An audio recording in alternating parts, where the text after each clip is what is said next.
the Slow Ready Podcast, your casual drive into the music and culture of Goose. I'm Alex. And I'm Mike. And the 2026 Europe tour is in full swing, and we're here to cover the first leg of shows from London to Brussels to Amsterdam. Real quick before we get started, got to shout out the socials at Slow Ready Pod. You can follow us on Instagram, TikTok, Facebook. We're all over the place. We also have our YouTube channel that is now showing videos, so be sure to check that out if you're interested in video podcasting. Or feel free to send us an email at slowreadypod@gmail.com. Had a few people email about stickers last week when we dropped that hint. So that was pretty cool to send out some slaps since our last episode. And then the last bit of housekeeping, let's get into the news and notes since our last episode in our first segment, Hot Tea. So really just one item to talk about here, Mike, and it's that Goose announced big modern hi-fi listening events to preview the new album a day or two early on June 10th and 11th in select cities. Fans can RSVP to those events. That's not a guarantee you'll get in, but the listening parties are in Denver, San Diego, and Portland on June 10th, and in Atlanta, Nashville, LA, Asheville, Chicago, Brooklyn, and New York on June 11th. Be sure to check out Goose's socials for more specifics on the locations and the times, but we'll be shouting out reminders on our socials too. Mike, did you RSVP for Atlanta by any chance? I cannot make it to that. We're doing mandatory overtime at work right now, so that's just kind of my life. But my girlfriend did RSVP and she got in, so pretty excited for her to get the opportunity to go. Nice. That'll be awesome. Yeah, and you get to hear it a couple hours before everybody else. It's pretty fun, and sounds like there's some VIP life stuff going on too. So, kind of reminds me a little bit of the Luna thing, where there was like a listening lounge in that event. Might be something like that. Yeah, she's really excited, and just from briefly looking at all the venues they chose, it looks like they chose really cool places to hear an album for the first time. So it should be really good vibes. Somehow skip Philly again. They did the same thing for EMG. I'm not sure. And we know they love Philly, so I I'm don't not know sure what's going on with there, but maybe next time, Goose. that. Hopefully. All right. We got a lot to cover here. 5 shows we're talking about today. So let's hop into our flow down, the first leg of the Europe tour. And we'll get started on May 22nd at the Electric Brixton in London. Open up the show with Animal in set 1, then go into the Whales, Your Direction, Masquinada, Dustin Hoffman, and Turn Clouds to close set 1. In set 2, we open with the So Ready, then go into Big Modern, that goes into Creatures, into How It Ends, into Turn On Your Love Light. And this is probably a good time to bring up that before the tour started, the band had announced on their stories on Instagram, they put up a poll actually asking fans whether they wanted shorter sets and an encore or longer sets and no encore. And the fans voted for no encore, opting for more music. So you're not going to hear any encores on this episode. But where we want to get started here, Mike, I guess we can start from the top with Animal. I think we kind of have to, because I think this is one of the biggest highlights of the show is the opener, which is not typical for Goose, but never going to be mad at an Animal opener. I think that's kind of a really good place for it. But getting a decent jam like this to start off Euro Tour just kind of rules. I think it's a cool, laid back, funky groove. I think Pete's kind of the MVP of this one. He's just got this amazing key work early on that sounds like it's trickling above from the heavens on down.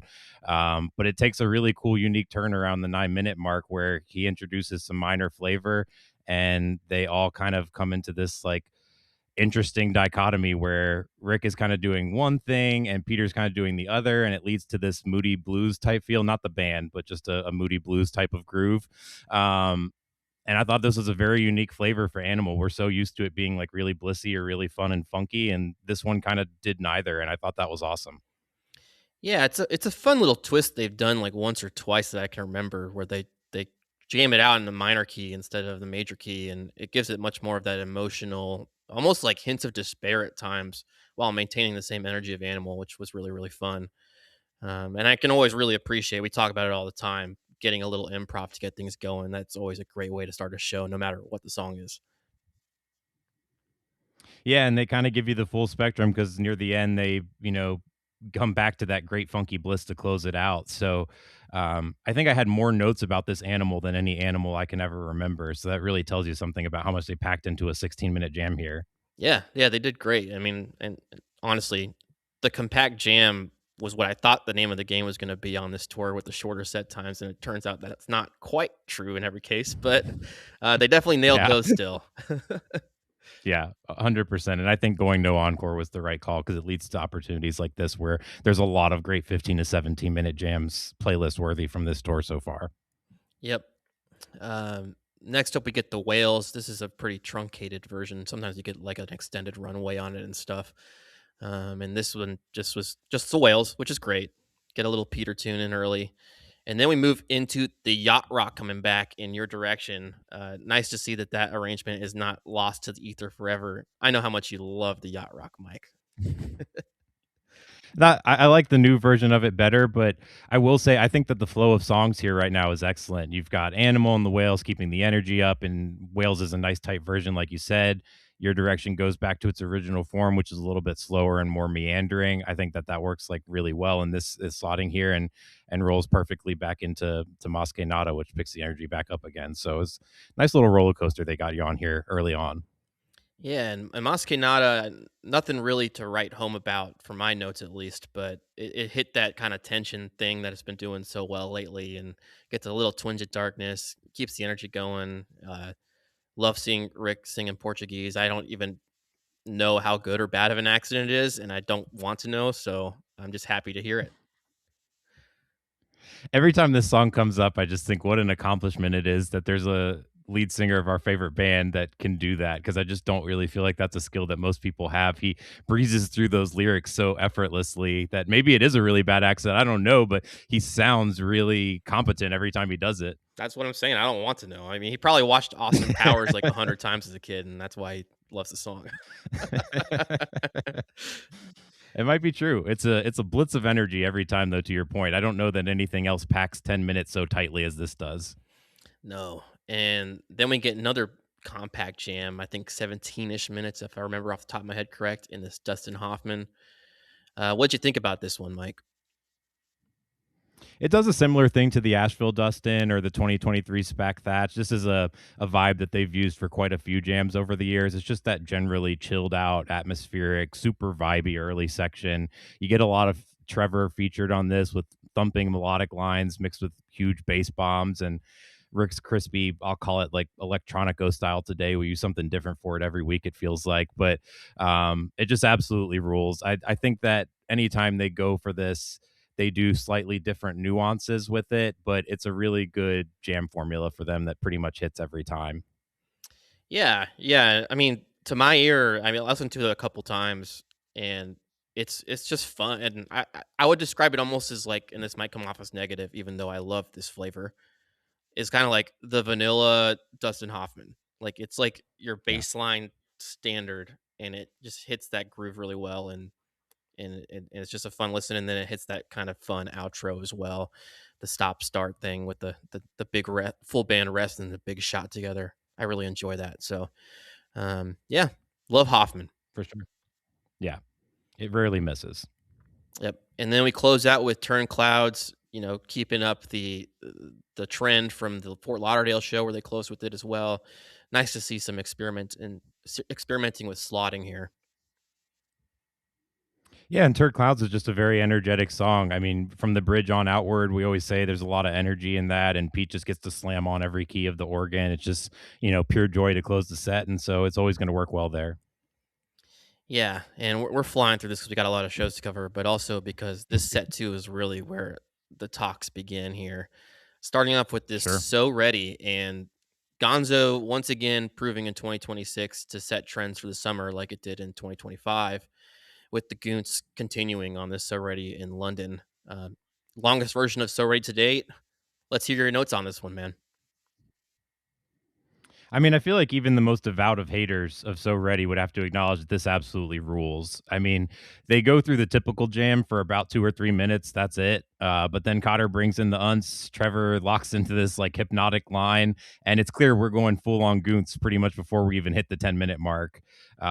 You've got all the cascading sounds early along with Rick vocalizing and improving his runs, and Peter start adding in the loops. And as the pace picks up, we're pretty much off. You also get some Duel of the Fates teases from Peter and Rick this time around, which was really neat to hear them pair up on that. And this just becomes one of my most favorite and fun jams from 2026. Absolute rager. Yeah, it's a rager in a different way from the one from Gonzo too in a lot of ways, but I think I like this one better, probably because of recency bias and also Star Wars bias. Because that Duel of the Fates tease is just it had me elated. And Yeah. yeah, it's again similar to Gonzo in the sense that it goes through a diverse range of Goon's sound compared to most Goon's jams that tend to be one note, maybe two notes if we're lucky. This one kind of feels like a roulette wheel. Um, but I love that it's making the song feel fresh again. And like you said, haters beware. So Ready is making a comeback. Yeah, I mean, if we're gonna get more so readies like this, I think everybody's gonna become a huge fan pretty much overnight. So let's hope. Yeah, and I think that might be the longest Duel of the Fates tease they've done to date. I don't know if that for sure. Oh yeah, I don't check the timestamps by any means, but that was so great. definitely the loudest and most epic Duel of the Fates because with both of them partnering on it and kind of tweaking it every time around was just really, really awesome to hear. So yeah, we're both huge Star Wars nerds. That was amazing. Might need to rename the song "The Phantom Menace" because it's like a hated song by so many, but everyone loves the lightsaber fight. So just saying. Yeah, I've been spending my spare time editing racing to this, so Oh, have you? I'll unveil that soon. I would love to see that. And then, real quick, we get at this point what I thought was one of the most excellent jams of the year in Big Modern. And Big Modern doesn't miss. We always say that, but this is truly a standout version. Starting off in that similar, slower groove style that we got in Irving, which is really a nice departure from the same old we were kind of getting for a while in 2024 and 2025. And early on in this jam, it was giving me like Moby vibes almost. It's kind of like what we saw in Goosemas 2025 in the sense that like all I could hear in my brain was, man, this would make a really good transition into Moby. It kind of sounds like hints of Moby. And the band's kind of happy to linger in that sound for a few minutes until Peter and Cotter kind of take the reins, moving towards a quicker marimba and uh, shuffling back and forth between the two. And Rick and Trevor eventually hop in to add to the sound, but it's kind of cool to hear Peter and Cotter have a moment there. Um, and they all are kind of working around each other to create this splashy, cascading sound that builds and builds with each big crash from Cotter until one final jolt of energy breaks the formula and lets things kind of simmer down.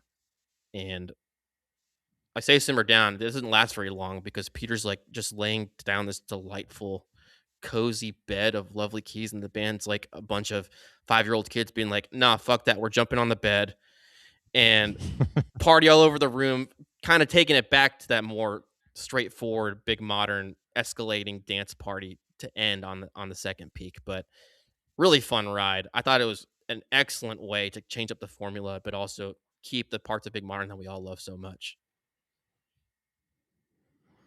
Yeah, I don't know. This might still be my jam of the year. There's another one that we'll come to here in a couple shows that may also be jam of the year, but this is at least top three for me. I think it's by far my favorite Big Modern I've ever heard. I thought that I'll just kind of jump around here, but it was really cool early on. They kind of did like the Dustin thing where it was like the kind of warp, slowed down, distorted cousin of it. But then when they pick up the pace into like a more not uptown, up tempo psychedelic space, Peter introduces some marimba that I initially felt like kind of came out of left field, but he builds this cool melodic lick around it. And then they go into this tension, swirling bliss peak cyclone. It's just so fun to hear him and Rick just rattle off and trade licks for a change. I feel like we haven't had that happen as much lately, but I think Peter is just really notably the MVP for Europe tour, and especially on this one. He's doing something different on keys like every 1 to 2 minutes, it seems like. And as they pick up the pace, Rick starts hitting the peak of his powers. The melody that Peter first started and they both latch onto is probably like my favorite section of any jam this year. Just an unbelievable close, and up there probably for like one of my favorite Bliss jams I've ever heard them do. Yeah, there's a big Bliss, big dance party, big modern. Like just Yeah, really really great ride. And yeah, to your point, I noticed maybe it's like the soundboards or the mix or whatever, or maybe it's my headphones. Like I'm picking up on much more Peter and less Trevor in a lot of instances. Like when I hear Trevor, it's sure. excellent, but like it felt like the not the opposite, but it felt like Trevor was so forward in the mix on those spring shows, and now it's like Yeah. it's the Peter show, which is cool. I kind of like that. And I think it's like 50-50. I think it's 50% the mix, but I also like when you these last couple days it's been fun watching the streams finally release on Nugs. You can actually see in his body language, I feel like more insistence from Peter. Like when he's introducing these changes into the jams, he's standing upright. He's bent over the keys. He's like really intentionally smashing down on whatever idea popped into his head.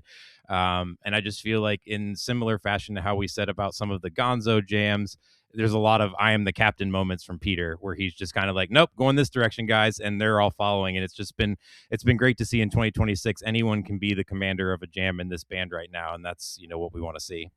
Yeah, and it's Peter and Rick right now going back and forth, Yeah. trading that off, and it's really fun to see. The ebbs and flows are what makes this fun to follow for sure. Yep. And speaking of ebbs and flows, we get this creatures into how it ends, which is a really cool flowing transition. In lieu of a creatures jam, we just kind of float majestically into this how it ends. Just again, Goose is one of the best in the game at transitions.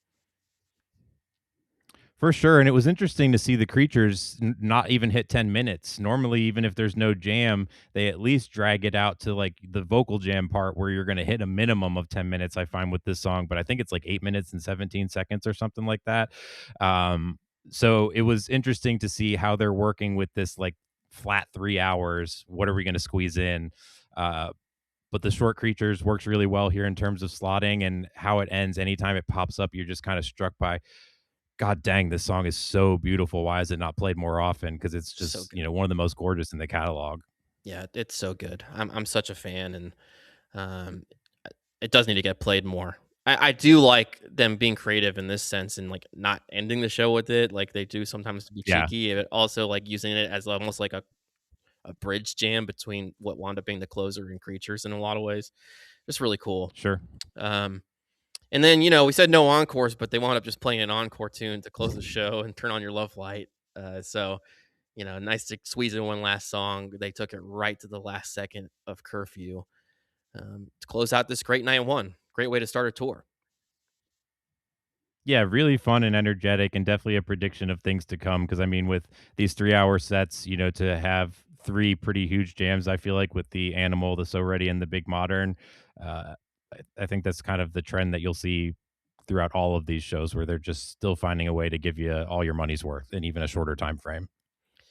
Yeah, and they really, really managed their time really well at this first show. Like listening to it live, I think it was like a 22 minute set break. So that's what I Yep. love to see, Goose, when you have a shorter window like Yeah. this.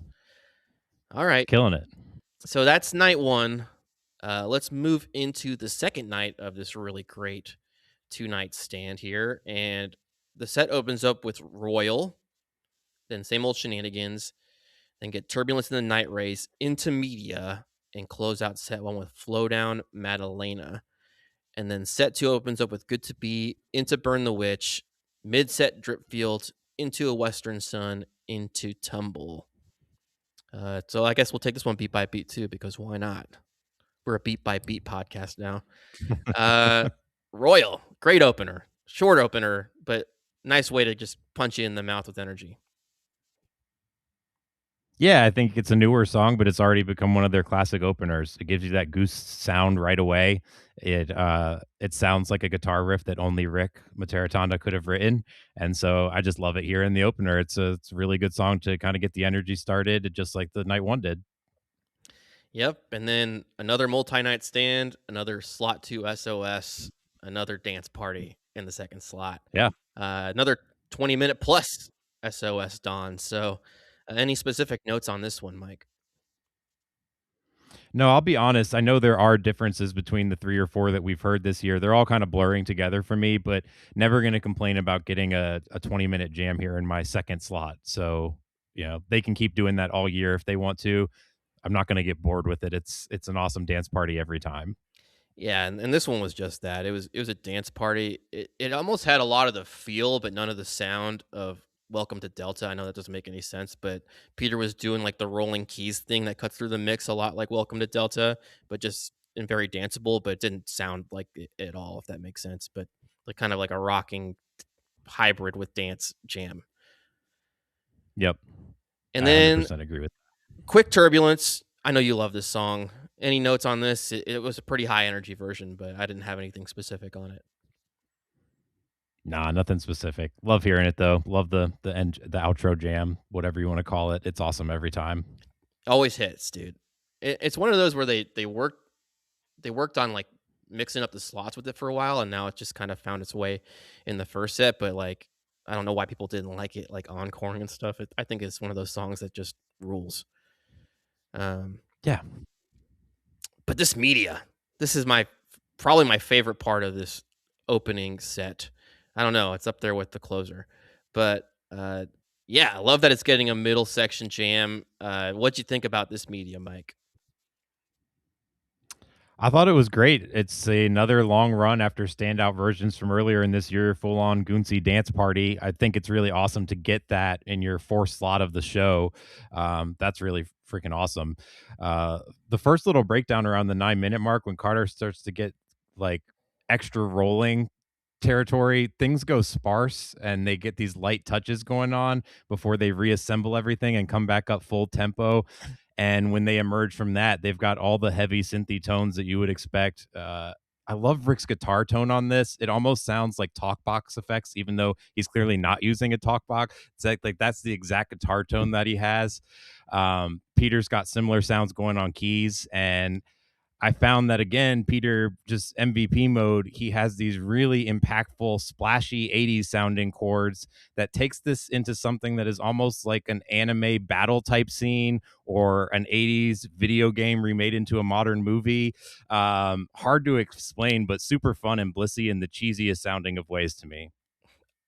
That's so funny because I had kind of similar notes there, but much more noticeably lighter offbeat dance groove for the Goons than we normally get early on. And Pierce starts rocking this like pan flute sounding patch on his keyboard early, then it just Yeah. disappears and it comes back later in the show. But like it's like what's the Pied Piper here? Like what's going on? Um and then after lingering in that kind of light zone, Rick starts up on this progression that sounds a lot like the progression that he worked with on the 2025 Philly Mist, like the kind of uplifting, Mhm. kind of Goon's light. But this deviates really strongly from that because it goes into like that light phaser chippy sound from Peter, and then we're in full video game OST mode. I put down, and it really does sound like the song you'd expect to hear like after you just whoop the ass of some big boss in Final Fantasy or something, and you're hearing some Yeah. anime bullshit speech about how there's no force more powerful than the power of friendship. Like that's exactly what I wrote down. Final Fantasy is perfect because that's like pretty much merges my video game and anime theories here. So yeah, no, that's perfect. Yeah, it's just like that's exactly what I thought of immediately. I was like, this sounds like the power of friendship speech triumph. It's definitely gone on my playlist though. I really, really love this media. It gives you a unique flavor that you're not going to get in other Goose Jams. I already know I'm gonna be way higher on this thing than most people at the end of the year. Like I am obsessed with Yeah, this. It's probably my favorite Goons I've heard to date. I Um, love that. quick flow down, maybe the shortest flow down I can remember since we started this podcast, at least. But it was like 5.5 minutes or something. I said short and sweet were my notes in that I thought it was an interesting placement. It's not opening, it's not closing. It's kind of in no man's land, but at the same time, it really worked in between the two songs they put it between. Yeah, and it kind of like tacked on some of the part that would be like considered the intro on other flow downs at the end of the media. So like I don't know. It's Yeah. hard to say, but it's still nice and short and sweet. And we get into this Madalena, or should I say Metalena or Maduvan Elena. Um, this is awesome, and it's back to the keys forward version. Yeah. No, I thought that this was a really good version of it. I think Madeline has become this thing in 2026 where it's going to get like somewhere between 11 and 14 minutes. And I think that it works well with the extra length. They're not doing anything like too crazy with the extra time that they have, but I think it's a song that functions well with any sort of variety of like intros or outros that you want to put on it. They've got a lot of flexibility with how they want to use it. And I think that lends itself really well because now Madalena can kind of be like in any slot in the set list. They can just modify it as they need to. And I was really fucking with the new arrangement, but then this one comes back and I'm like, "Oh yeah, this is it.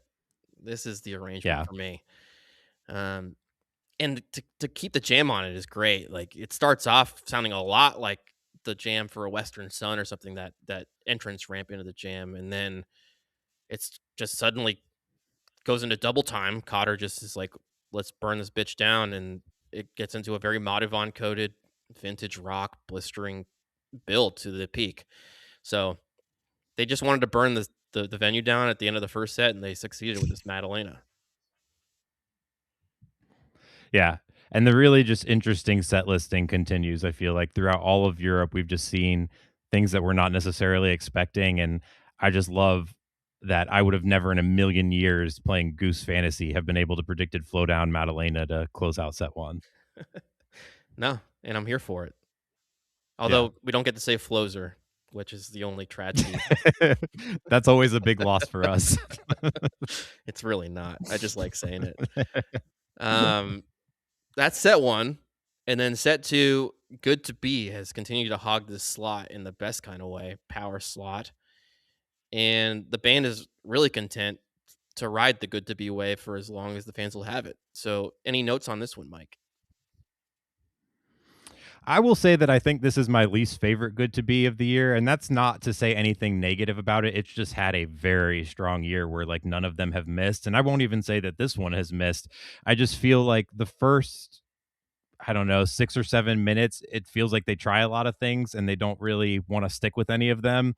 So, I mean, I give them props for, trying to constantly do stuff different with this song.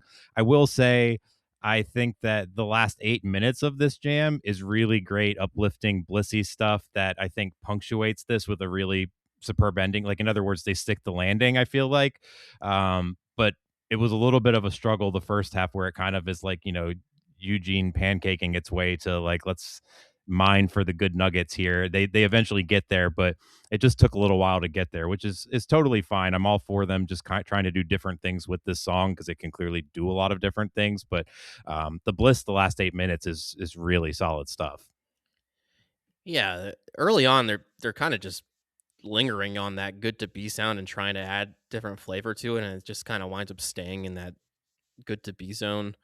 Very, very straightforward, and then yeah, they're content to move into that soundscape they've been kind of rocking with in 2026, the marimba heavy, emotional, flowing lead guitar thing, and the little pan flute thing comes back for Peter over like the Yep. humming synth for a while. So yeah, I always call that like floating in the oasis kind of bliss sound that they really thrive on, and that's kind of where things shift um and they wind up soaring to the end of this thing. But I don't know. I don't know how to rank the good to be's. All I know is the St. Augustine one is a monster, and then there's the others.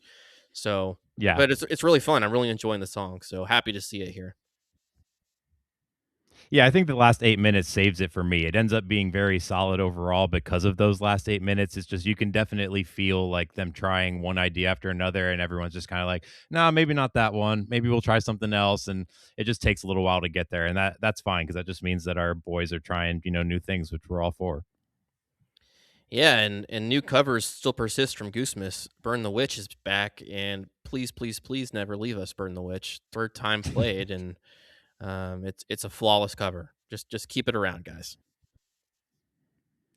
Yeah, I was definitely of the mind that in London they were either going to play a Radiohead song or Tomorrow Never Knows, and so I'm really glad that they chose this one. I think it's a little bit fun and cheeky, but it's perfect for London. It's one of our favorite covers, so it felt perfect, and it felt perfect in this slot. I think it works really well, in between big jams in a set too. I think that's a really great place for Burn the Witch to be. Yeah, and another big jam, like you mentioned here, Drip Field. And mid set Drip Field is nice Drip Field. And Yes. to my ear, this version was really happy to linger in that industrial rock zone for the majority of it. And that's not a knock on it by any means. Just nice to kind of lay and lean into that groove and explore that a little bit. And then takes a big shift with 5 minutes left, with Cotter kind of tumbling into a more snare and Tom's heavy groove, mixed in with some really, really stellar, almost giving me hints of like Carter Beauford hi hat work that brings the industrial groove kind of down to a whisper and then hits one really quick ramp up to a boogie rock peak.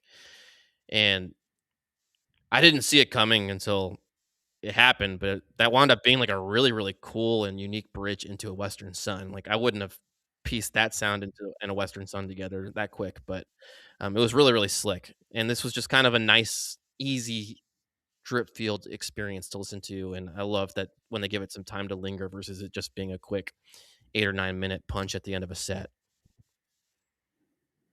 Yeah, I thought this was a very fun version here. It definitely has like a lot of elements of the industrial thing, but I put like industrial funk question mark. Is that a thing? Because I No. feel like it is now because you've got the grungy tone from Rick that makes you feel like you're in that, industrial drip field rock space. But what Cotter's doing combined with Trevor, they create this pocket that has just reads more funky to me. And this one never really peaks. Instead, they're kind of content to just kind of like gradually let it deflate. But when they exit out of it again, they sort of like hit the middle of like that Yeti Daft Punk sounding vibe where I'm like really in the funk vibes now, just with that industrial colorization from Rick. And so I just thought this was, not too far off the beaten path from what we've come to expect from Dripfield, but it had enough different nuances to it that I thought it was a unique experience. And so I was really here for this one. I thought it was really solid. Not one of like the best of the year or anything like that, but just a very, very solid Dripfield. Yeah, and it's funny you say it never peaked because I actually had something similar to that in my notes. I wrote it down as like it plateaued, but it's like not a bad thing. Like it Yeah. just sits there in that same level of energy for a long period of time. But Yep. yeah, nice, interesting listen, and never Yeah. gonna complain about a drip field. No. Well, I will about the one from Birmingham, but this was not that. Thank God. All right, never say never. Yeah. And then we close out the show with the short Western Sun and a 13-ish minute tumble. Any notes Yep. on either of these, Mike? Western Sun was short but always beautiful. Tumble, the only thing I had was it's just as much fun as music can be. A joyful rock. I think it's a 5-4-1 progression at the end. It just sounds so perfect with Peter's sparkling piano and Rick's amazing solo runs. It's a great end to a really fun show.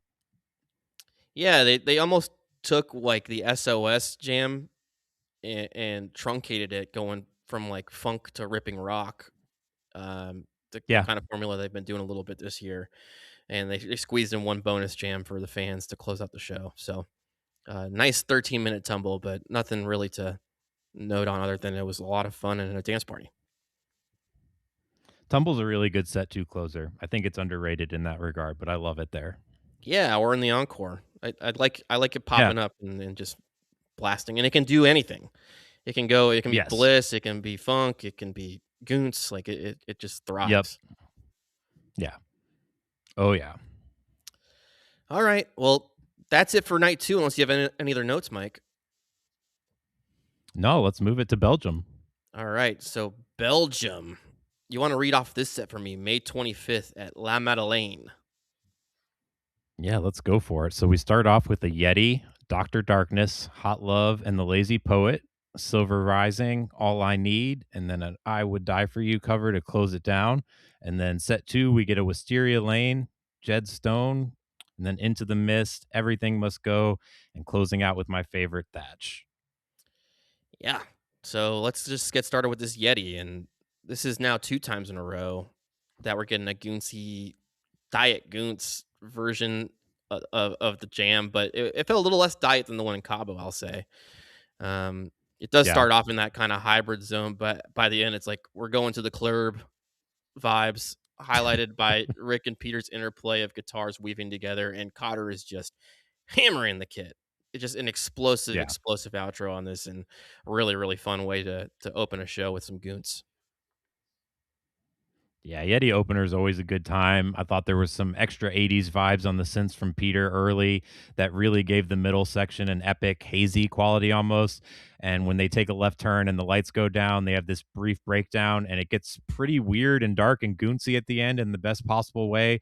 Totally doing that EDM at the Haunted Mansion vibe. Totally here for it. You can't really get much better than openers in 2026 than this one. No, great way to set the tone. Like, I don't know why this is the psychology of it, but the way a show opens and closes is like the most important thing in people's minds, I feel like, and, Yes. like, the psychology of that is bizarre, but it could be, like, the greatest show ever, but if the opener and closer are, like, meh, then people will think it's a shitty show. So, Yeah. great way to set the tone. Yeah, 17 minutes of jamming to start off has been a thing in 2026. So, keep doing that, Goose. You can't get much better than having a big jam to open up your set, and them trying new things within that jam is just like, chef's kiss. Yep, and then we move into a quick Doctor Darkness, not a ton for me to say on this one. I don't think you either, because we gotta get to this Nope. Hot Love, dude, and it's a jammed Yeah. out Hot Love, man. What are your notes on this one, man? I can't wait to talk about it. Definitely one of the biggest shocks of 2026, and 2026 has had a lot of shocks, so that's really saying something. Never would have had this in any prognostications for any time in the near to future time period, that this was going to get a jam. It started off kind of rowdy and funky, backs off and softens just slightly before mellowing out entirely, and then they build it back up, doing this whole thing that they've been doing a lot lately, where they're like breaking jams down to their pieces and then reassembling them from the ground up, which I think is really fun to watch every time they do it. They give it into this like rising sound, courtesy of like some super interesting patterns coming from Mr. Ansbach on piano and marimba. This becomes like a super interesting bliss jam with a lot of amazing active listening going on between everyone, but especially the melodic three. Because as this thing takes flight, Rick's playing astounding as always. He throws every type of pattern and interesting rhythms just being fired off left and right. He's doing it like in bursts, sporadically, just every kind of way you want it. Trevor's super dynamic within the pocket that him and Cotter have established. And this thing is just an absolute rocket of bliss flying to the sky. So um, I'm going to be, like you said about the other one, I'm going to be way higher on this than people I feel like by the end of the year, because this is going to be like my London media is for you. Yeah, I mean, you gotta factor in for the surprise factor, and, Yeah. I like the way you described the intro or opening section of the jam as rowdy. I put it down as kinda sparring zone where everyone's kinda getting their jabs and shots in and a rumbling propulsive start. And then Yeah. like you said, the band pulls back a little bit, electing to sit in this quieter zone anchored by Peter's circling marimba, which it is fun to watch them break it down to pieces and figure out where it's gonna go. And by the end of it, the peak of the jam really reminded me a lot of some of like the big moderns we heard late last year, where it gets a little bit like bliss coated but still danceable. And Yeah. it was such a nice treat to hear that a song that never got jammed before. That's obviously got to factor in when it comes to like Yeah. where you have things landing as you end the year. Because I mean, it's not all just about like how big was the jam. It's also like how surprising was it for me, at least. Oh yeah, it's like the you guys getting the Seekers jam. Like uh, we could go 20 years into the future, and I'm still going to be forever jealous of that moment. Just anyone that was there for the first time they jammed out Seekers. It's like some moments are so shocking that you're just like, I mean, it's just going to stand out through the test of time. That anyone that was lucky enough to be there at the first jammed out Hot Love, I just feel like it's going to be a core memory. It just has to be. Brussels, like Yeah, what is it like 1,000 people at this venue? Like that's just wild. Club yeah. Goose. They Um, do stuff for the small crowds. they're definitely taking it back in a lot of ways to some of the earlier days. Like the vibes are immaculate, and they're Yeah. experimenting a little bit, which I love. Next up was Silver Rising. I don't got a ton to say on this one. It kind of went back to the intro sound before they were doing some interesting on ramps to this song. Still more like low key entry, but it was much more 2025 coded than Yeah. some of the flair we'd been seeing recently. Yeah, just a great song to kinda settle things down here. Yeah, yeah. Everyone loves a Silver Rising sing along, and then we get All I Need up next, and this was another great compact jam. I thought. What'd you think about this one? Oh, most definitely. Yeah, I thought this one was great. It starts off in the generalized ambient space, super Trevor heavy early on, but it takes an interesting turn with marimba punctuating not necessarily dark, but definitely an angsty jam when he comes in with that. Thumping tweets is still ongoing at this point. Dramatic drumming and cymbal splashes from Cotter, generally descending lines from Peter and Rick complementing each other in different ways. I don't have much, honestly, to compare this sound to. And I mean that in the best possible way because it's that unique. And I think it truly gets foreboding and haunting when it comes to the tension peaks near the end. And then they just kind of, instead of, you know, changing direction musically radically, they just kind of let it gradually just fade out into the next thing, which we'll get into. But um, super, super good. All I need. It's having a really underrated year. I feel like there's a lot of longer, bigger jams that are taking the spotlight, but quietly, all I need is putting together really solid 16, 17-minute versions one after another. Yeah, and as soon as this one started, I had my ear to the ground, hoping to hear the bonus jam because they had that on the set list for Yeah. Gonzo, and we kind of got a little bit of a tease hinting towards that, but it didn't happen. Like it was kind of hinting towards like the old structure of the jam where they kind of like pull back Yep. into the all I need sound and then go into that jam, and Yeah. they wound up going into this unhinged, tense, dark section, which was really fun, and Peter's frenetic, creepy yet pretty somehow runs on the keys are just so stand out. Yeah, I mean, in addition to Peter being the MVP, I've said this already, but Marimba is the MVP of 2026 because he's not just using it for bliss anymore. He's using it in ways that I'm not expecting. And it's really an interesting and fun game to just kind of try and decipher the different directions he's taking that particular sound in. Yeah, and I was so excited I was holding back a sneeze the entire time I was talking there, so probably talking a million miles an hour. But anyway, that's all I need. And we get Yeah. into the closer for set one, I Would Die For You, and get a little more Diet Goons here on this Prince cover. It really felt a lot like a Yeti style jam in a lot of ways, rhythmically leaning into that disco funky feel. But a nice fun way Yep. to close out the first set. And it kind of felt like almost like a Yeti sandwich in a lot of ways with the way that the show opened. I had the exact same thing as you. Quickly became a Yeti like dance party. I thought that there was very cool keys work again from Peter throughout and some nice funky rhythm work from Rick that he saves all of his best runs for the end so they can really end this set on a, fireworks display, which is exactly what you got. Yeah. And we got a little bit longer of a set break here, if I recall correctly. I didn't write that down, but it felt a little longer. And then we open up set two with Wisteria Lane. Love seeing this one get a power slot like this. And I've been on such a Wisteria kick lately that I'll take any version that's longer than 10 minutes. And this is another really solid version. Um, Almost starts in a more contemplative, shoegazy meets psychedelic space, kind of going between the trippy loops Rick is working in over like the shoegazy synth layers Peter was laying down, and then the band slowly starts to build towards a first peak with some crawling, ascending, heavy-handed chords from Peter, and Rick and Trevor just grab onto the same kind of lick to create some really powerful full band unison shots and ride that out to a sustained high. I wouldn't necessarily call it a peak. It was more like an energetic push, and then the jam kind of decides to worm its way into a slightly dreamier, blissier second section that kind of begins lost in space, but then quickly builds into the bigger peak of the song, uh, and also serves as a nice gateway into Jet Stone. But yeah, what'd you think about this Wisteria? I thought it was great. This was one of those shows where they don't really have anything over 20 minutes. Instead, they kind of opt for a bunch of like mid-tier length jams, which is, that can be a really great show as well. I think this Wisteria is like around 17 minutes or something like that. Definitely one of the better versions of Wisteria I've heard recently. I love, like to your point, the loops that Rick's starting on that pretty early on to give it like the eerie and spaced out sound. Peter on the his replacement vintage vibe sound. I think that's the Rhodes.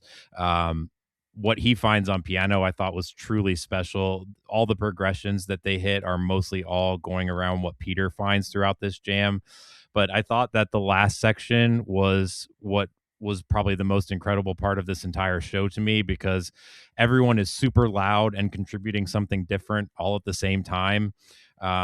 And as they wind down, you just hear like loud and clear playing from everyone, but especially that progression from Peter. It just cuts through everything, while you've got the loud and ever weaving lines from Trevor and runs up and down from Rick. Just really terrific stuff. And I think this probably is like my favorite Wisteria of the year. Yeah, it's just nice to see two back-to-back versions that are really, really great, and I hope that they continue to give it the love because people are clamoring Yeah. for it. It's like one of the top comments we get in our comment sections on socials is, "Man, Wisteria needs more love. We love Wisteria." So I'm excited to see that. I'm sorry to the Keep putting it listeners, in the by the power way. spots. I'm still holding back a sneeze here, so if you hear like weird pauses, it's because I'm trying not to like give you terrible audio. You Um, sound great, man. Don't worry about it. But anyway, Jetstone's up next, and the Jetstone jams are here to stay, man. Yeah, it always hits. I think it's a great cool down here coming off that monster Wisteria, and Rick soloing, as we've said ad nauseum, and we'll continue to say is some of the best on this song. He clearly loves it, and I feel like the song kind of just it's corny as hell, but flows through his fingertips when he plays this one. So it really, really shows. Yeah, it's up there with This Old Sea in terms of just packing some of the heaviest emotional punches of the catalog. Um, and the Into the Mist after this too is a nice push pull feel compared to Jetstone because this one goes into a more joyful, extended, probably the longest version of When the Saints Go Marching In section I've heard in a minute. It took up a large chunk of Hmm. the jam, and it had a really kind of cool shuffling, yet still bringing the New Orleans energy across the Atlantic here. And yeah, I can't remember the last time we got a version this long that was like this blatantly When the Saints Go Marching In, but it felt very comprehensive, and it was kind of cool to get that flavor crossing the Atlantic. Yeah, I don't know. It may very well be the longest Saints jam. I definitely think it's the most complete Saints jam because this has a lot more of everyone participating in the jam rather than it just being a Rick led tease. And I think particularly what Peter adds with yet again the marimba piano here, it adds an extra crispiness. And with similar to the effect of them both kind of jamming out on the Duel of the Fates teases, when everyone's kind of combined working on the goal, you just get a completely different feel. And now it's the whole band working towards that end. And I think that it really paid off huge dividends here. Yeah, yeah. I'm terrible about the timestamp thing when it comes to these teases, but I will say it was, like you said, the most comprehensive sounding version I can remember of When the Saints Go Marching In, and they do love that tease, so it was nice to see it Yeah, fully fleshed out. great EMG stuff. next, really short foray into that kind of crashing dark tone sound they love to dip into after the song, but um, it gave me hints of 2023 in the sense where it's like you'd see jams then that would like take like four quick tension builds and then hit an even quicker peak, but they just kind of did one of those instead of four for this jam. Yeah. But what you think about that? I mean, it was more or less the same ethos as the New Orleans one was, less discordant here, but same in just the fact that they set the intention right away and get to it right away. Uh, definitely less discordant and more pure aggressive minor key rock. Extremely intense though in its short runtime, and just like the Nola ones, they get to the point right away, hammer the point, and then come back to that bliss peak perfectly. So uh, these compact versions can really pack a punch, and I'm here for it. Yeah, yeah, just extremely quick, blunt, to the point, like you said, because they had to squeeze in the shortest thatch I can remember in a minute. It was like 7 minutes or something long, but had to get that extra song in. Yeah. Well, it's always going to be the perfect way to close out a show in my mind. Obviously, I'm super biased. Nothing too crazy here, but I do really think that the tension pulls were really, really awesome to close the show down. Yeah, yeah. Thatch is always a burn the house down song, even if it doesn't have a long jam to it. So happy to see it. And to this point, 3 shows in, no repeats yet, and that's kind of a trend going into the 6th show, which we are not covering today. But once the boards come up, we will cover that. But no Yeah. repeats through these 5 shows is wild. Um, anyway, that covers it for Brussels. Let's move on to Amsterdam night one. Yeah. Yeah. Two great shows. Oh, amazing. Amsterdam is such a lovely city. I can't wait to go back there someday. It's been too long. But night one, May 27th at Melkweg, opens up with Rockdale into Torero. Then get Seekers on the Ridge Part 1 and Part 2. Strange Overtones comes back, segueing into Spirit of the Dark Horse, back into Rockdale to close out the sandwich, and then get a hot tea closer in set one. What a ride. And then set two, Redbird opener, into Slow Ready, into Can't Get You Out of My Head, back into Slow Ready, closing with Arrow. Whew, I love this set. I love this show. This is my favorite from Europe so far. Yeah, This is definitely my most notes as well. I think so. I think it's probably my favorite too. And Rockdale, starting off with improv again here, short jam, but Um, always packs a punch, Rockdale. Yeah, get a few quick tension builds big enough for an emphatic Peter Woo middle of this jam early. You usually have to wait till like the second set to get a big woo. First song, we're wooing already. Yep. Yeah, it's Rockdale as an opener is always a perfect choice. They haven't done it in a while either. So super fun and rowdy start. I love the early peak with a lot of intentional discordance between Peter and Rick. Peter with the dramatic descending notes on piano contrasting up against powerful and brightly aggressive runs from Rick. That's a really cool dynamic that they get going. They wrap this one up back to the song proper pretty quickly, but a lot of punch in a short amount of time, which we've been saying a lot. Yeah. And speaking of punch, Torero, I know it's not your favorite song in the world, but this one got a little more runway than the Gonzo version. With the band electing to sit in a dark section after the song and before the Fane dueling guitars jam. Did you write any notes down for this one, or did you just skip it?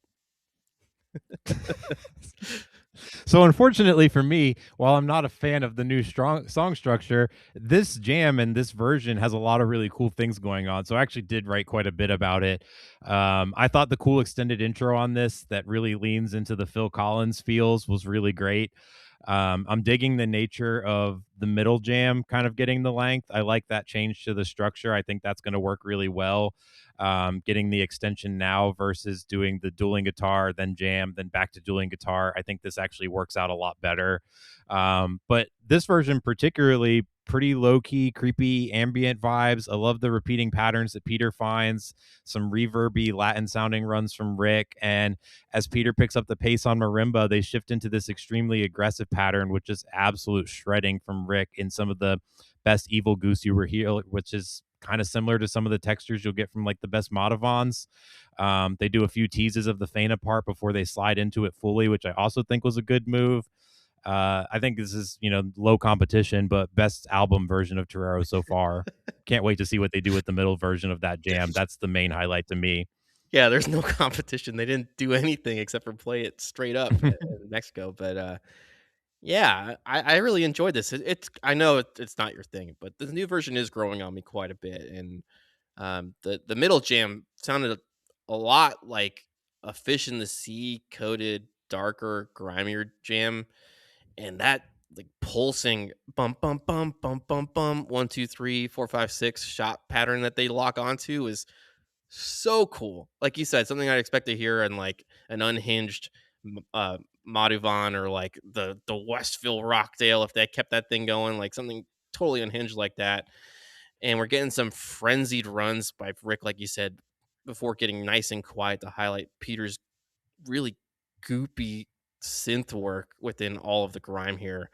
And then, of course, like you said, start teasing the dueling guitars and then fully move into it to close it out. So, really enjoying Torero. I do think it had to shift my brainwaves to not expect the old sound, but they're doing a lot of cool stuff with this. Yeah, I mean, I'm just opposed to the chorus being robbed of its energy in my mind. I think that as soon as you transition out of the verse and the guitar just kind of completely drops out, most of the music drops out before they say waiting around the corner. Like it just it I feel like generally speaking with most choruses and this song even in its prior arrangement, there's usually like a punch coming from verse to chorus. There's a swell of energy. And I feel like this kind of does the opposite, where it opts to drop a lot of the music, go for airy textures, focus on vocal layers and synth waves. And to me, it's probably a minor thing in the overall feel of the song, but for me, I'm missing that feeling of the punch, the burst of energy. It almost feels like Rick's hitting his guitar strings, but I'm not hearing anything. So it's just that one little section of the song that I would argue has been weakened, but it's not like a deal breaker by any means. And clearly, I wrote a ton of stuff about this because I'm loving the jam. So um, I still expect to fall in love with quite a few Toreros as we go through this. It's just, they tweak some things that I would not have tweaked, but they're Yeah. famous musicians and I am just some guy. So Well, I'm all for it and I trust Goose. I was saying you had mentioned another famous musician, Phil Collins, and they were kind of like working some of that song structure. It feels like with that chorus structure, 'cause it is very vocal driven first chorus, and then second chorus that punch comes in, and it's those big Yeah, bass and drum shots along with the guitar. So it all kind of works in unison to add that punch. But anyway, that's fair. that's That's really Torero fair. talk. We're gonna have Torero talk probably every episode going forward. Mike's on Torero watch. And then Yeah. Seekers 1 and 2, I don't got a ton of notes here, but the crowd was loving it from what I could tell. And, Seeker Suite, always a treat. Yeah, they're great songs, and we've heard a lot of reports of maybe not as many locals at some of the shows, but I felt like Amsterdam was really locally represented for at least compared to the other shows that came before it. And I think that Seekers, sometimes we can lose track of it being nerds that just listen to all of this stuff over and over and over again, but they are truly amazing songs in the catalog. And I think for anyone there that, was maybe seeing their first Goose show or their second Goose show and maybe hadn't heard this, um, I don't want to lose track of the fact that Seekers 1 and 2 are really, really great songs in the catalog. And if you're getting them for the first time, that's going to be super exciting. Yeah. Yeah. And I mean, I don't know how anyone doesn't think Seekers 2 rips even after hearing it 100 times. Yes. It just rips. Yeah. Um, and you don't get that same feeling without Seekers 1 building up to it. But anyway, Sure. that's Seekers talk. Let's get into strange overtones, into Spirit of the Dark Horse here.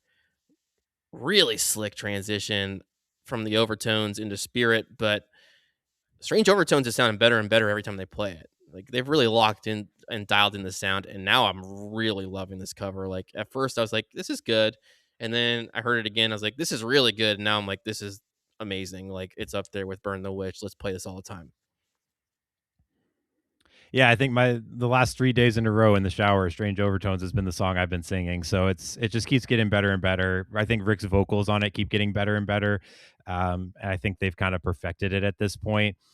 To your point, the transition work here is really excellent because I think that Spirit of the Dark Horse kind of relies on having a very cool intro, and they get to use some of the textures from Strange Overtones to kind of blur and blend these two. And I think that that was a really, really smart call. The intro has some really cool ring effects from Peter, and it's got a cool, extended, intense outro with some great high speed Rockdale teases coming in. Mm-hmm. And it's one of those transitions, going back to that real quick, where it's like you pick up on it immediately, but it is still impressive somehow. Like you're like one Yeah. second into the transition, like, oh, this is going into Spirit of the Dark Horse, and you're like, but this still rules. Just not a 1-2 punch I would have ever expected to see. And yeah, so some really cool texture stuff going on in the Spirit of the Dark Horse. I do like that it's getting a little more love in 2026 than it's gotten in recent years. It's kind of a song that's gets played like a couple times a year. It feels like lately. So hopefully it gets a little more love this year. Yeah, it's one of their best songs. And then we close out the set with Hot Tea. Oh, let's move on. That's what most people would say, but this is a great Hot Tea, man. I love this Hot Tea. Any notes on Yep. this one? Yeah, I mean, first of all, the Rockdale sandwich, kind of pleasantly surprised to see them finish it because this was a very Oh, busy that's right. set. So for them Sorry. to squeeze that in, I thought that was awesome. And no, like I mean, you hit the nail on the head. I literally had already pre-typed out watching this show, and the busy set concludes with a nice burst of energy with hot tea. And I planned on not having to add anything else because why would I need to? And then no, not even close. After doing some great deconstructed funk with amazing playing in particular from Trevor, they move into this extremely dark rock with some amazing echoing keys from Peter and just searing runs from Rick before doing a really cool transition back into Hot Tea. I probably could have written like two or three more paragraphs about this Hot Tea because it was that good, but yeah, it was anything but a normal set one closer. No, and even from the jump, like, Peter was immediately from the intro of Hot Tea messing with, like, this really weird, never heard him do it before, like, xylophone meets, like, ringing alarm bell patch on the intro of the tea, and that's just, like, the beginning of the weirdness because, yeah, we get a big clap party, which isn't really that weird, but just awesome. And then that darker section at the end, like, it's really steered into the shadows by Trevor, which is very odd in 2026 to have an episode where I go this long without talking about Trevor really steering a jam as much as he did on this one, and his tremendous listening and jumping in at that moment to move the jam was awesome to and seeing the rest of the band embrace that, and it felt like he really just yanked this thing into the depths of digital hell. It was like a trippy doom scroll or something, and those spooky keys from Peter and the haunting bass from Trevor was just unreal. Unreal. Just really enjoyed this dark section. It was really interesting. It wasn't like the grimier darkness we've been hearing a lot of, I feel like this year, and it was a really unique foray into hell. Yeah, and I love getting it at the end of set one because it just kind of sets up more to come in set two, which we're about to get into. So, uh, them bringing the darkness early, I think, can pay dividends later on in the show, and it did here. Yeah, because we got a lot to talk about in this set too. Holy crap. Oh yeah, Redbird, my favorite I want you to jam. talk about this. Yeah, you're going to start this jam talk because there's no way I'm going to talk about the greatest Redbird in years without my Redbird loving co-host talking about it first. So please, sir, the floor is yours. Tell me everything you've got on this Redbird because a lot This of people have it as jam of the year. this was my reminder of why I always say Redbird is my fave, because when you get jams like this and it used to so consistently get to Yeah. jams of, like, such high caliber like this, I was like, the song part is, like, whatever, like it or not, I enjoy it, but the way it Yep. ramps into jams and just blossoms is just incredible. And this jam does not spend long at all in that like triumphant ramp into the jam that it normally does, like the soaring when it's time for a bird to fly. And it gets dark and sinister quick. And it's a master class of weaving in a symphony of dissonance between Peter's unsettling keys, the twisted dark runs from Rick, and the booming shots from Trevor. All the while, Cotter is like keeping things grounded and then starts some speedy work on the ride cymbal, turning the jam on a dime on into what I can only describe in my head. I have a hard time describing this jam because it's so unique, but it's like a slow moving kaleidoscope of peaceful bliss. And I describe it as such because it's like a bunch of different pieces all being put into the image, and they all seem like independently like strange, but also somehow really work together. Um, and I got to shout out my guy Cotter again, even though I just shouted him out. These huge splashy shots he's doing during the initial build and peak of the bliss section is like eliciting the feeling of like cascading waves crashing that just adds to the splendor of this that whole kaleidoscope sound. And then from that peak, we simmer down to get into another section. Um, Going into the third section of this jam, and it's just a rocker where your ear really latches onto two things that A, Rick is just a master of melody, like how he's going like 20 minutes at this point and finding earworms, and it doesn't get old is just unbelievable. And then B, Cotter's chemistry with Rick is just insanely mind blowing, and the way that he can just drive energy through different dynamics is just astounding. It's some of the best in the scene, and he doesn't get enough credit. Those 2 are just in full mind meld mode during this rocking part. with Cotter hitting double time at one point and then taking the jam to full like runaway train territory, blowing a hole through the side of the venue with one last gasp of energy and giving this 28-minute Redbird the most amazing ride. I kept it short. I have 3 pages of notes on this, so that was me keeping it short. Yeah, I'll try and go through like just like my highlights. I mean, I totally agree though. Like I would go so far as to say I think Cotter is one of the best active listening drummers, full stop. There's a lot of drummers I admire out there, Danny Carey, Carter Beauford, Mikey Cavs. Like there's a lot of drummers I follow that I'm Jay Lane. There's a lot of people that I'm impressed with, but Cotter more so than like anyone I've ever seen is just he why he has so much chemistry with Rick is why he has so much chemistry with everyone even when he does all these like Cotter shows with special musicians, is he just like listens better than any drummer I've ever seen. And he can sense that there needs to be a tempo shift minutes before it even needs to happen. He's singular in that regard. But um I'll try and go quickly here and not waste too much time, but this Redbird is just absolutely phenomenal. It's either my number one or number two jam of the year. It's one of those two spots. Um, it starts off kind of slow, but Cotter, I think, is kind of the one that drives them into a different direction with his like double and triple snare taps. And Peter's just like, I got you, guy. I'm on it. Throws a few interesting progressions right in a row in quick succession. They hit the off kilter haunted carnival ride that they are the only ones that can do. And when Rick adds weird sound effects, Peter takes the progression into an even more evil direction. At times, it feels like the whole jam's just going to fall apart because they just keep insisting on adding more conflict and spice at every turn. But when they pivot into the gentle, blissy jamming, I just really want to shout out that I love the patience. I cannot emphasize that enough. They show so much patience and just letting things stay airy and open for such a long time, just allowing people to just kind of settle in for, the deep run that this is going to be. Peter and Rick do a lot of amazing exchanging of ideas, swirling, angelic sounding lines from Rick and Peter through every major key run imaginable. Cotter's playing is just so varied to your point. And after it peaks, they slow it down and then come back up into this fun and funky vibe, similar to Hot Tea, but maybe like more off kilter and staggered. It finishes as just a true barn burner, and it's just going to stand, as one of the greatest jams of the year because it takes you on a ride of the full gamut of everything that Goose can do at their best. Yeah, I mean, this is what you chase if you're going to a Yes. jam show. A 3 distinct section jam. This is one of Yep. the greatest jams they've ever done, like, bar Sure. none. Um, 100%. and just exciting to see this coming in Europe after the 2023 run where, like, you maybe had 1 or 2 jams to talk about the entire run, like, you're getting, like, multiple jams that you're just gushing about at every show. But this is Yep. definitely the crown jewel so far since we've started listening to the Europe tour, and there's still time for it to get upended. But yeah, I have a hard time understanding how anyone doesn't have this in like their top 5 jams. It's going to be very much like the Ben Thatch from last year or something, where it's like just a banger. If you're a jam It fan. appeals to everyone.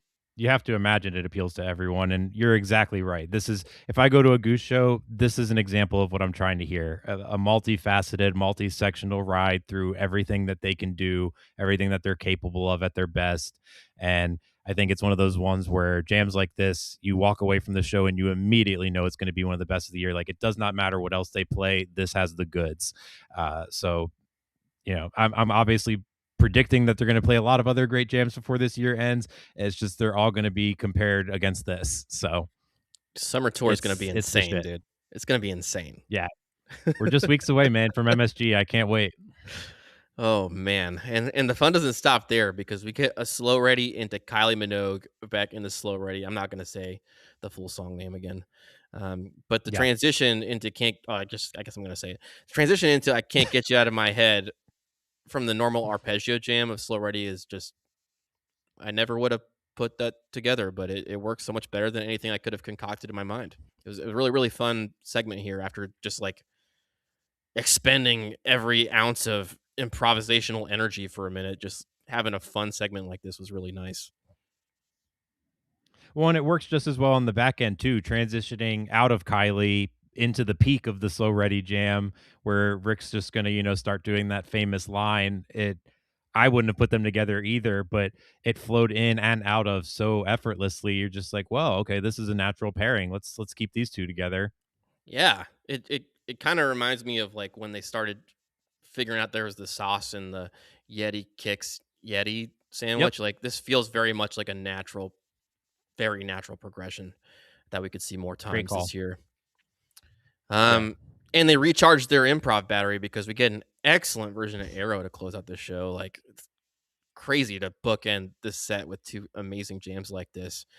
Um, and pressed up against curfew with deciding to do like a song that takes 11 minutes or whatever to get into the improv and still finding a way to get some great improv is great. Um, so what you think about this Arrow, Mike? It felt like a bonus song, and I've said this about a lot of Goose shows, but it felt like you could have naturally hit the end point after the slow ready jam coming back to it. So to get a song like this is just a treat for everyone that was there, and kudos to Goose for squeezing another big one into there. But I thought that this was a really fun, uplifting progression that they all latch onto pretty much right away. Rick and Cotter are the engine, both playing fast and furious, but the extremely impactful underlying lines from Trevor and Peter are what make it even more special. This is about as good as compact jamming I feel like can be, especially when you've got a long song like Arrow. But it shows like when they're intentional from the start, they can hit these fully uncorked bliss rock peaks in a way that I don't think most bands can hit that hard and that fast. Yeah, they sprinted into this jam and it was spinning out of control before you knew it, and just like again blowing the roof off the place. Full head banging rock peak. Just a great way to close out night one, and um, hard to beat a show like this. It reminds me a lot of like NOLA night one in that sense, where it's like you're going into the second night being like, oh my gosh, like that was unbelievable show. Some of the best jams I've heard all year. What are they going to do night two? And somehow, some way, they start off the show with some of the most incredible improv they've done all year again. So let's get into Yeah. it. You want to read off this set for me, Mike? Yeah, absolutely. So we start off with a drive opener, then Echo of a Rose, then Atlas Dogs, Born, Earthling or Alien, and Give It Time to close it out. And then set two opens with a Fish in the Sea cover, Hunger Sight, This Old Sea, and The Empress of Organos. I will say that to your point, I think this is better than night two of NOLA. So if we're just going off of combining them, this is a really, really amazing 2 night run for the folks of Amsterdam. Yeah, this is my favorite 2 night run so far, I think. Sure. Yeah. I mean, it's a shame that we don't get longer shows in Europe, because if you think of like Yeah. the potential we could have if they had the full like 3.5, 4 hour time slot they normally do, it's just insane. But started things off with Drive into Echo for Rose. You're getting like 40 minutes of jamming from the jump. This drive is great. Uh, Starts off in a more contemplative two guitar Goose jam with Trevor playing some really nice low bubbling licks around Rick and Peter's dancing around each other, and then Rick with like this longing sound on his guitar, like it's like yearning going around. Peter's lighter and more uplifting tone pushes and pulls the jam into a pivot that Cotter immediately hears, speaking to his listening, and takes a heavy hand on the toms and moves the jam into like a scratchier, grittier tone. Um, and Rick decides to move into a more central role versus the dance back and forth, doing this like slightly varying but repeating lick up and down the fretboard. Really nice earworm there. And then about halfway through, Trevor really starts to step in, offering a nice counterweight to Rick, giving the jam like a heavier and heavier feel as it hits a really big explosive peak, and then breaks down into yet another slick transition into Echo. But yeah, again, we're going to reiterate it over and over again in 2026. Apparently, big jams to start a show is the way to go. Oh, definitely. Yeah. This is amazing. I think the first 3 songs take about an hour. So, uh, that's just, you're not going to see that very often, but anytime you do, you're freaking lucky. I do want to say, due to how busy June is going to be in Gooseland and delays in the boards with Nugs, I had to listen to this on archive.org as it was the cleanest audio available to me at the time we're recording here. And man, could you hear the chomping throughout every song? And it was very, very disappointing. So, Yes. uh, we'll hopefully find that people are doing better as the year goes on, but especially during this drive jam, it was just like absolutely mind numbing to hear everybody talking about how their weekend has been going and their year has started off like my goodness. um Drive opener can always go a lot of different ways, but I feel like this is a very solid one. It does the sparse atmospheric thing that it usually does, that this and probably Born, I feel like, do the best. But Cotter keeps the tempo up and ensures a bit of tension is lurking underneath, which he eventually shifted into that trademark shuffling style that feels extra menacing. And this just gradually builds into a very solid peak, but very patient jamming early on. Um, and I don't feel like, even though it was shorter than I would like, I don't feel like this drive got shortchanged in the way it sometimes can as an opener. You get a really well developed sense of improv here early on. No, yeah, and I mean, it's almost 20 minutes, and it makes way for this insanely amazing Echo Over Rose jam. Oh my god, maybe Bliss of the Year here. Um, Yeah. but yeah, a 1-2 punch like this, like, it's hard to be like, "Oh, man, we got shortchanged with a drive that didn't go 34 minutes," when you get an Echo like this. But, um, Sure. man, Yeah. this Echo This is echo great. is better than the New Orleans one, I would say. And big echoes are back, and they're here to stay, I'm guessing, which I'm all for it. We've been saying that for a while. Yeah. Oh, yeah. Cotter is on one early on this one too. He just never lets up. Starting the jam on like a relentless pace and then keeping the speed going even as the volume and dynamics like go up and down here. Um, Early on in the jam, it kind of floats into the most serene bliss space they've done so far in Europe, maybe this year. I got to shout out Peter, especially playing like the dreamiest sounding keys, including like this one section that has this really, really catchy descending riff that moves to accompany Rick's emotional soloing, and you kind of linger in that beautiful zone before the slow build ramps up. I do love the fact that Goose has proved me wrong with like the patience take, like that we use that word too much and like actually doing really cool patient stuff in 2026. And all four members of the band, like after lingering in that space for a while, like really like democratically start building around each other as Cotter ramps up the intensity and Rick continues taking center stage with the joyful lead melody. Trevor's jumping in around him with a really nice counter melody and it's just delightful. And Peter's taking the reins of almost taking Trevor's spot with the rhythm section. And he and Cotter kind of anchor things down with really bright driving keys that crescendo in perfect sync with Cotter's shuffle.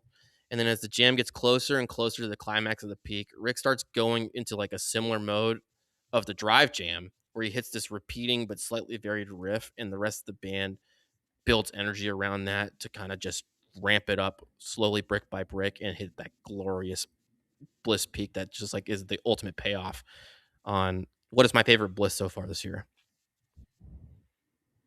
Yeah, I think if we're going off of like Bliss jams, I think this is probably my favorite Bliss jam. I think maybe the Modern from London has my favorite Bliss section still. Hmm. But that's also kind of leads me into another point that I wanted to make, which was this Echo is kind of one of the rare examples from Europe where it kind of just does one thing and does it really well. I feel like last year we kind of relied on a lot of the like Charleston Goose Miss Hunger sites where it was just that one long extended patient jam, and they had gotten really good at that and got a lot of great examples of jamming out of that formula. And I feel like so far, at least this year, we've seen a lot more examples of multi-sectional jams, which is great. I think we're all here for that. But this is a great example of what they can do when they just patiently pursue one goal. And I think that they stay in that heavenly, blissy, atmospheric, and gentle space for much longer than I would have guessed when it starts off. And I think that that patience, to your point, is it's really great to see them using both styles of jamming here. You know, you've got multi-sectional epics, but then you've got them here. Let us show you what we can do when we just focus on one thing here. And I thought that Rick's playing was just so gorgeous and nuanced, and Peter was accentuating all of that perfectly on piano. Trevor adding all of the depth with just amazing melodic lines, and they just bring it home with a bow on it. So this is kind of an example of the other type of jamming that they also do really well. And I don't feel like you can overuse patience when it comes to this one, because this No. is a very highly rated jam for me. Yeah, it doesn't sound anything like it, but it gives me the same feelings of like the Westville All I Need, where it's just like so excellently Yes. building around one idea, and this band can really thrive in that bliss zone and keep it interesting and sounding fresh even for veterans of the band like us. So um, Yep. really, really enjoyable. And yeah, patience is the word I would use to describe this, ironically enough, after shitting on that word last year. Well, they're not overusing that style, so we can kinda come back to it, I feel like.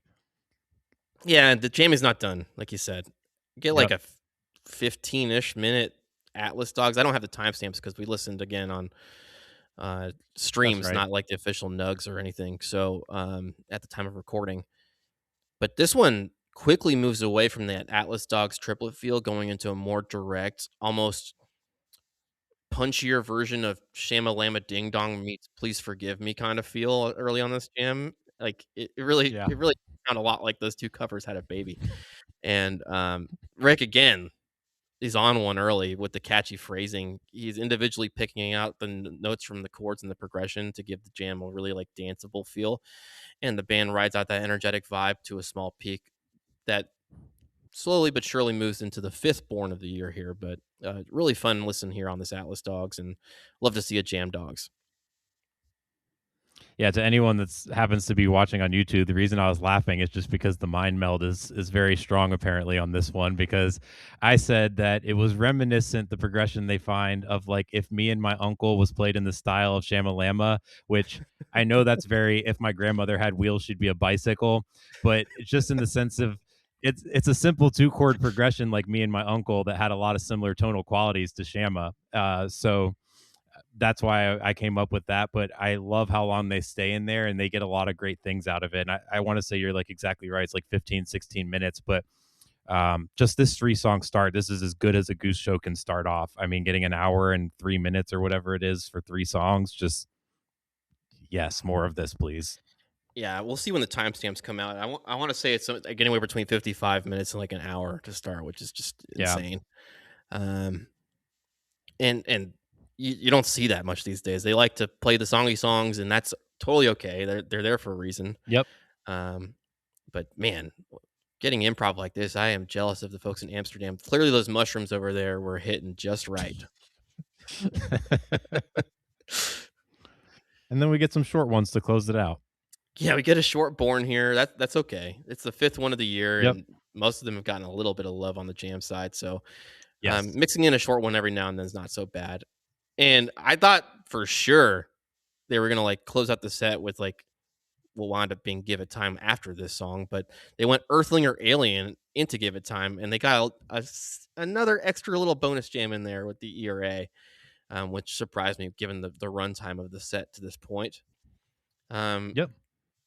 and the jam on this one is a little bit fun. It starts in that kind of pretty standard, dare I say, preacher rap funk zone for several minutes, and then Rick slowly starts to pivot the jam into like a lighter, airy tone using some really clever looping. I thought that was really cool, and an adjustment to like a more breezy tone on his guitar, and the funk slowly dissolves once he starts doing that as the jam starts to flow, and kind of once you rise above the clouds, the band lingers in this like heavenly soundscape for a minute, which was a nice bridge into the Give It Time closer, but I would love to see them linger on a space like that more in EA versus like the generally funk coated jams. It was cool to hear it go in a different direction here.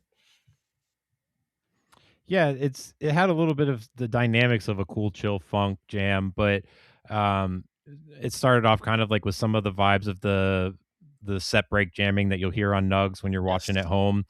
Um but it gradually shifts into more of the ambient style jam, which I feel like is not super typical of ear A. So that was interesting to me. And I think that the cool looping effects going on in the background give it a very distinct psychedelic, I don't want to say flavor because that's too strong, but just like a little tinge of psychedelia to it, which kept it interesting. And even though it was short but sweet and maybe a little bit familiar, there was just a little extra tinge of some psychedelic stuff going on that kept my interest. And I'll listen back to it probably more than I would have expected. It's essence, Mike. Essence. Essence, yes. We're in Europe, so yes, absolutely. And then Give It Time closer. I love this song closing set one. I'm a sucker for the sing along. I know people like the big jams and the high energy, but Give It Time just hits, man. It's cheesy, it's Christian rock, and it works for me, even though I'm an atheist. Well, and I will say too, like, I'll never have to do this again, but having to listen to it on that Internet Archive version where the sound noise was very, very clear, this got one of the loudest reactions you will ever hear to a song getting played. So I just kind of have to tip my hat to them to for knowing their audience and knowing that this spot works really well for that. Yeah, I'm a sucker for people getting excited in the crowd. Like Yeah, me too. I'll go to concerts where I don't know a Happy Goose single. fans. I say I'll go to a concert where I don't know a single song, and I imagine like if someone went to a Goose show not knowing a single song and saw all these people singing along, it'd be like their favorite moment of the night. So Sure. I just kind of ride off that energy. Yeah. Uh, Set two. Let's get into it. Fish in the Sea opener. Another power slot, Fish in the Sea. We've seen that a few times in recent years, and we're opening this set in the muck, man. You got any notes on this one? Yeah, just a few, not as much as I would normally expect for a Fish in the Sea.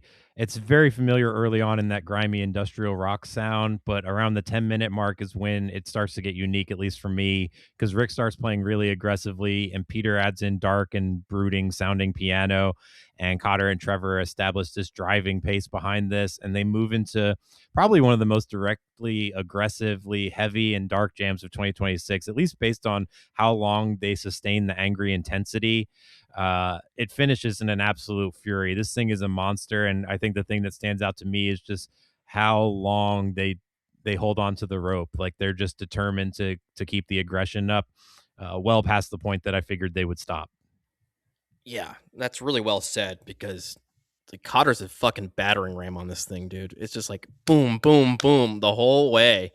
And it's really just him and Rick's like gritty tone cutting through all the grimy sludge on this. And it's like slightly Middle Eastern coded, but they're just willing to Yeah, live in that gross, grimy, gritty area for a long time. And somehow even trudging through all that, it keeps up the energy. So just not a ton of notes, but a really fun way to start a show or a set, I should say.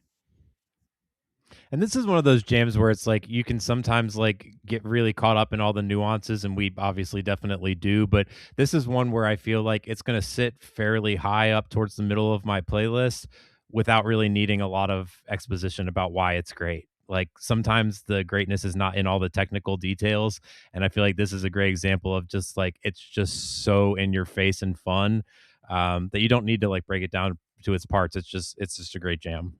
Yeah, it's very, very, very rare to hear any jam, including Fish in the Sea, which is known for its grime, like just lingering in that grossness. Like it's like Yeah. freaking Stranger Things, like the upside down nastiness all around you the whole time. Um, Yep. Next up here, we got Hunger Sight, man, and this one again shot out of a cannon. What'd you think about this Hunger Sight? Great aggressive rolling rock style early on. Trevor's lines are just absolute fucking fire. He's underlining everything and putting a different spin on things simultaneously, making everyone sound better.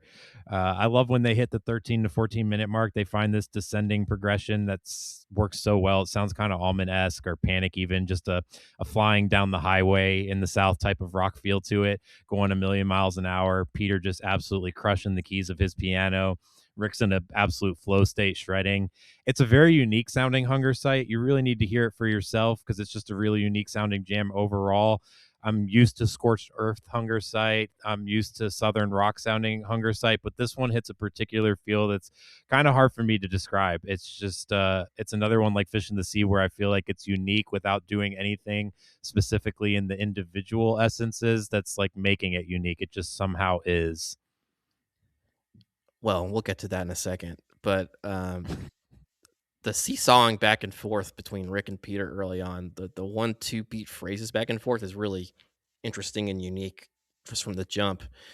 Um, and Trevor, I mean, it's hard to hear because we were listening to like tape recordings and Mixler, but from what I could hear, he was doing like almost dare I say like jazzy sounding runs to accompany the tipsy turvy part early on. It was really, really interesting way to start a Hunger Side Jam because while it was shot out of a cannon and you usually expect like a burner, it was a very different tipsy turvy feel. Um, but eventually it all kind of comes together after toppling for a while. And to my ear, what it sounded like was it sounded a lot like the "I Got the Superstar" in Mario Kart style peak, and you're just, like, blasting all the way through the finish line, and you're like Luigi flipping off everybody behind you. Um, so, like, it gave me that kinda hints, like you said, southern Well said. careening through the road, like, it was very Mario Kart coded to me, and, we are a Mario Kart podcast, so I have to throw in a reference every We now are. and then. It's been, like, 4 episodes. What are we doing? They might cut the sponsorship. Oh, god, I wish. That'd be the dream. I will dress up as Mario or whatever character, Donkey Kong, if you give me a sponsorship for Mario Kart, dude. Dude, if there's a Halloween Goose show, we need to definitely do that in a Mario and Luigi costume. Yeah. I mean, you don't understand. I don't think I've exposed you to this side of myself. I have, like, maybe 6 Hawaiian shirts that are, like, all Mario Kart characters. Like, I have Bowser and Donkey Kong and, Mario and, like, all of them. Like, I have all these crazy shirts that I never show the world because I'm a closeted Mario Kart fan. I love that me and all the folks at home are getting to see this new side of Yeah, you. This is great. I'm being very vulnerable here. Yeah, please sponsor us, Nintendo Mario Kart. Like, even though I Yeah. doubt you'll ever listen to a Goose podcast. But yeah, some free Nintendo Switches, Breath of the Wild, whatever you want to do. Um, this old C came next. Let's get the thing back on the rails because I could talk Nintendo all Yeah. day. Um, really well earned cooldown after that really hot hunger site. Not like scorched earth by any means, but still like kind of sizzling by the end there. And gave it a little room to jam on this one too. Kind of building from the serenity of the cooldown section and then hitting another monstrous rocking peak to kind of like add on a layer to the build that was happening at Hunger Site. It almost felt like a continuation with like a cooldown section in the middle. Yeah, this I don't have any like specific notes about the last two here. I just thought that this was one where it finishes in quite a flurry and does not take its foot off the gas and just kind of rehashing what I've already said. But I think that it's really like a nice space with Goose where you can just fully trust that even if they've got a limited amount of time, you don't really have to worry about that anymore outside of like really long set breaks that may like cut songs from set two. If they've only got 10 minutes to get a jam on its feet and up and running, that's not really an issue anymore. They just do it. And this is like one of those ones where they just get right to the point right away. And then you kind of look back when it finishes and you're like, man, they got to all of that in 11 minutes. I mean, it's just like they're in a really good space with these kind of jams where they can just hit the ground running and get there really quickly and efficiently. And this is definitely the best example of that.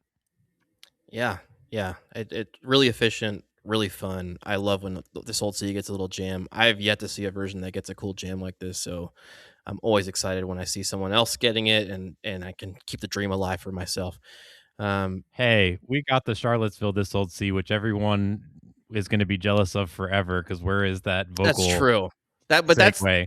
That was much more like low key versus like the more high Sure. energy. But like excellent. You're absolutely right about that.